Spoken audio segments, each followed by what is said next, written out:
My boss told me to follow every single rule in the employee handbook to the letter. He said if I deviated from procedure even once, I'd be terminated immediately. So I did exactly what he asked. 3 months later, his department was hemorrhaging money, 3 major clients had walked, and he was begging me to stop following the rules he'd forced me to obey. But by then, it was already too late. I'd been working as a senior logistics coordinator at Hartwell Industrial Supply for 7 years. We handled procurement and distribution for manufacturing plants across the Midwest, everything from raw steel to specialized machinery parts. It wasn't glamorous work, but I was good at it. Really good. My reputation was built on one thing. I could make things happen fast. When a client needed emergency parts shipped overnight, I knew which vendors would expedite for us. When paperwork got tangled in customs, I had contacts who could cut through the red tape. I bent rules, sure, but I never broke them. More importantly, I delivered results. For 6 years, I reported to a reasonable manager named Patricia. She understood that logistics required flexibility. As long as clients were happy and nothing illegal happened, she let me do my job. Then Patricia retired, and Marcus Webb arrived. Marcus came from corporate headquarters with a mandate to streamline operations and enforce compliance. He was 42, had never worked in logistics a day in his life, and carried a leather-bound copy of the employee handbook like it was a religious text. Our first meeting set the tone. "I've reviewed your performance files," Marcus said, barely looking up from his laptop. "You have impressive numbers, but I've noticed several instances of procedural deviation." "Procedural deviation?" I asked. "You've approved rush orders without obtaining 3 competitive bids. You've authorized overtime without submitting Form 47B at least 48 hours in advance. You've communicated directly with clients instead of routing all correspondence through the official communication portal. Those processes would add days to our response time. Our clients come to us because we're fast. If I waited for 3 bids on every rush order, we'd lose half our emergency contracts." Marcus finally looked up. His expression was cold. "The procedures exist for a reason. From now on, you will follow every policy in this handbook exactly as written. No exceptions, no shortcuts. If I discover any deviation, I will terminate you immediately for insubordination." "Marcus, I've been doing this job for 7 years. I know what works." "And now you'll learn what compliance looks like." He slid the handbook across the desk. "Read it, memorize it, live it." I went home that night and read every single page of that 240-page document. What I found was fascinating. The handbook hadn't been updated since 2008. It was filled with outdated procedures, contradictory policies, and rules that made absolutely no sense in our current business environment. But technically, it was still official company policy. My wife Dana watched me highlighting passages at the kitchen table. "What are you doing?" "I'm reading the employee handbook." "All of it?" "My new boss wants me to follow it to the letter." I smiled grimly. "So that's exactly what I'm going to do." The malicious compliance began the next Monday. First, I stopped approving any rush orders without 3 competitive bids. According to Section 4.7.2, all procurement requests exceeding $500 required documented quotes from at least 3 approved vendors. The approval process took 4 to 6 business days. Our average rush order was needed within 24 hours. Within a week, I had 17 angry clients demanding to know why their emergency parts hadn't shipped. I forwarded every complaint to Marcus with a detailed explanation of how I was following proper procedure. "Can't you expedite this?" he asked, clearly frustrated. "That would be a procedural deviation. You said any deviation would result in immediate termination." He couldn't argue. Those were his exact words. Next, I implemented Section 6.3.1. All client communications must be routed through the official company portal and logged with timestamp, content summary, and authorization codes. Previously, I'd just called clients directly. Now, every single interaction required 15 minutes of documentation. My response time went from hours to days. But here's where it got really good. Section 8.2.4 stated that all overtime must be pre-approved at least 48 hours in advance using Form 47B. Emergency situations required written authorization from a department head. One Wednesday, we received an urgent order from Brennan Manufacturing, one of our biggest accounts. They needed replacement hydraulic components by Friday morning, or their entire production line would shut down. The shipment required coordinating with 3 different vendors, arranging expedited freight, and processing customs documentation. It was at least 12 hours of work. I walked into Marcus's office at 4:30 p.m. I need overtime authorization for tomorrow and possibly Friday. Why? Brennan Manufacturing has an emergency order. Their production line depends on it. Marcus leaned back. Form 47B requires 48 hours advance notice. You should have anticipated this need. It's an emergency. I only found out an hour ago. Then you'll need to handle it during regular business hours. That's physically impossible. The vendors close at 6. Customs processing takes... Those sound like excuses. Marcus's voice hardened. Follow the procedure or don't, but if you work unauthorized overtime, I'll write you up for insubordination. I left his office, went to my desk, and at exactly 5 p.m., I shut down my computer and went home. The Brennan order didn't ship. Their production line went down for 3 days. They lost $400,000 and immediately began soliciting bids from our competitors. Marcus called me into his office, his face purple with rage. "Do you have any idea what you've done?" "I followed procedure," I said calmly. "Section 8.2.4, no unauthorized overtime. You should have found a way. With respect, you specifically told me that any procedural deviation would result in termination. I have that conversation documented in my notes, which I'm required to keep per section 12.1.3. His eye twitched. This isn't over. But it was just beginning.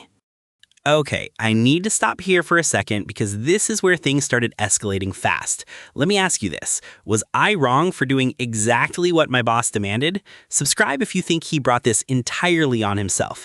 Drop a comment if you've ever had a manager who made impossible rules then got mad when you followed them. Because what happened next, it cost the company millions. And Marcus still didn't learn his lesson. Over the next 6 weeks, I became the most compliant employee Hartwell Industrial Supply had ever seen. Section 9.4.1 required all vendor contracts to be reviewed by legal before renewal.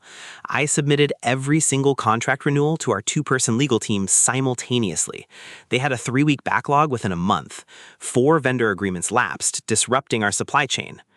Section 5.2.8 mandated that all expense reports include original receipts attached with a paperclip to the designated section of Form 23.A.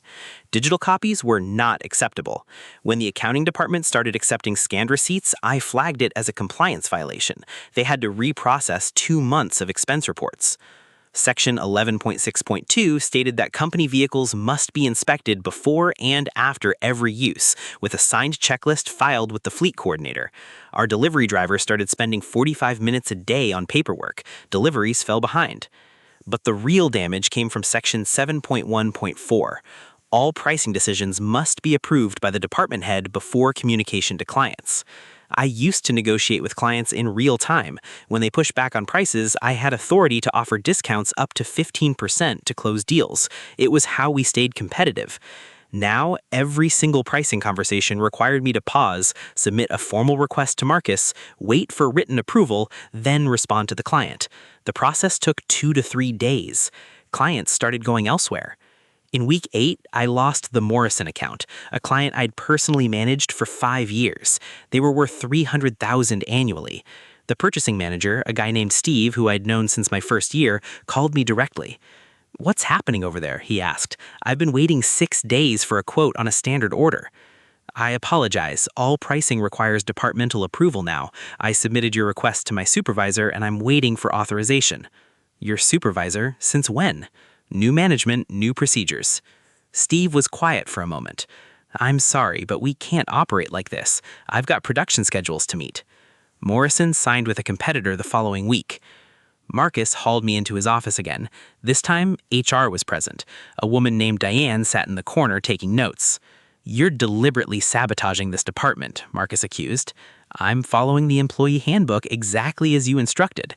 You're interpreting policies in bad faith." "Which policies would you like me to ignore?" I pulled out my notebook. "I'd like that in writing with your signature and date per section 12.4.1, which requires documentation of any authorized policy exemptions." Diane shifted uncomfortably. Marcus, he has a point about documentation. Stay out of this. I'm just saying if we're going to claim he's not following policy, we need to specify which policy he's violating. Marcus had no answer because I wasn't violating anything. I was following everything. The meeting ended without resolution. By month 3, the department's performance metrics had cratered. Client satisfaction dropped 42%. Order fulfillment times tripled. We lost 8 accounts worth a combined $1.2 million in annual revenue. And then came the Hendricks disaster. Hendricks Industrial was our single largest client, a manufacturing conglomerate worth $1.1 million per year. They'd been with us for over a decade. Their contracts were managed entirely through my desk. In early November, they needed an emergency shipment of specialized components. A machine failure had shut down their primary production facility. Every day of downtime cost them roughly $80,000. The order came in Tuesday afternoon. I immediately submitted the required forms: 3 competitive bid requests, Form 47B for overtime authorization, a legal review request for the expedited contract terms, and a pricing approval request to Marcus. Then I waited. Marcus was in meetings all day Wednesday. Thursday was a company holiday. Friday, he finally reviewed my requests and asked for additional justification on the overtime authorization. I provided it Monday morning. He approved it Monday afternoon. By then, Hendricks had been down for 6 days. They'd lost nearly $500,000, and they were done. Their VP of operations called our CEO directly. The conversation lasted 11 minutes. By the end of it, Hartwell had lost its biggest client. The forensic review started the next week. Corporate sent auditors to examine what went wrong. They interviewed me for 3 hours. I showed them every form I'd submitted, every approval I'd requested, every procedure I'd followed. I had documentation for everything. You submitted these forms correctly, the lead auditor confirmed, flipping through my files. The delays all occurred during the approval process. I followed the handbook, I said, exactly as my supervisor instructed. The auditors then met with Marcus. That meeting lasted 6 hours. What emerged was damning. Marcus had created an approval bottleneck by insisting that every decision flow through his desk while simultaneously being unavailable most of the time. He'd threatened employees with termination for using the judgment calls that had previously kept operations running. And he'd done it all while collecting quarterly bonuses for improving compliance metrics. Total client losses attributed to his management, $2.3 million annually. Legal costs from one client lawsuit over breach of contract, another $400,000. 2 weeks before Christmas, Marcus was terminated. But here's the part that really stays with me. Before he left, he stopped by my desk. His face was pale, his eyes red. "You did this on purpose," he said quietly. "I followed every rule in the handbook, exactly like you told me to. You knew what would happen. I knew what the rule said. You're the one who insisted on enforcing them." I leaned back in my chair. "Maybe next time you'll listen when experienced employees tell you that some procedures are outdated." He opened his mouth to respond, then thought better of it. He grabbed his box of personal items and walked out. The company spent the next 6 months rebuilding client relationships. They also formed a committee to update the employee handbook for the first time in 15 years. I was asked to join it. My new supervisor is a woman named Rachel who came up through operations. First thing she told me, use your judgment. Just keep me informed. That's all I ever wanted. Thanks so much for sticking with me through this whole story. If you enjoyed watching a micromanager get exactly what he asked for, hit that like button and subscribe so you don't miss the next one. Got your own malicious compliance story? A boss who made ridiculous rules and then regretted it? Drop it in the comments or send it my way. Your story could be featured in a future video. Until next time, remember, sometimes the best revenge is just following the rules.